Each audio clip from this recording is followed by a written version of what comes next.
C'est hyper intense. Nos deux tentes sont pétées. Parfois, il n'y a pas tout qui se passe comme prévu. En arrivant au Tadjikistan, j'ai commencé la Pamir Highway, cette route mythique pour les cyclistes.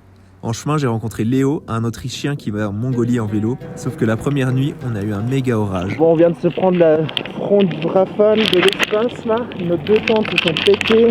Here is not looking that good. Bien content d'être à deux. J'ai jamais vu une rafale aussi forte. Et le lendemain, on a réparé nos tentes, mais il continuait à faire super pluvieux. J'ai continué seul vers un col à 3200 mètres.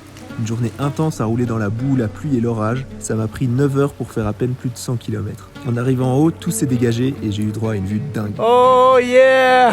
Incroyable!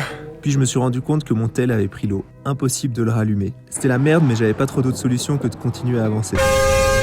Oh le trafic là! En fin de journée, c'est mon pédalier qui a décidé de rendre l'âme. J'avais pas remarqué qu'il commençait à se desserrer et qu'il était maintenant foutu. Plus moyen d'avancer et aucun magasin de vélo digne de ce nom à des centaines de kilomètres. Et je te parle pas du mental breakdown. Bon, la situation ce matin, c'est j'ai plus de vélo fonctionnel, plus de cash, plus de téléphone. Heureusement, je viens de trouver un mec qui m'emmène en stop jusqu'à la prochaine ville à 160 km. J'ai été pris direct, mais ça a pris 6 heures tellement les routes sont nulles ici. Évidemment, j'y ai pas trouvé la pièce qu'il me fallait, par contre j'ai trouvé des gars qui me l'ont réparé à l'ancienne. La répa avec les moyens du bord, mais on espère que ça va tenir. Inch'Allah, ça tient les 800 km qui me restent jusqu'au Pakistan.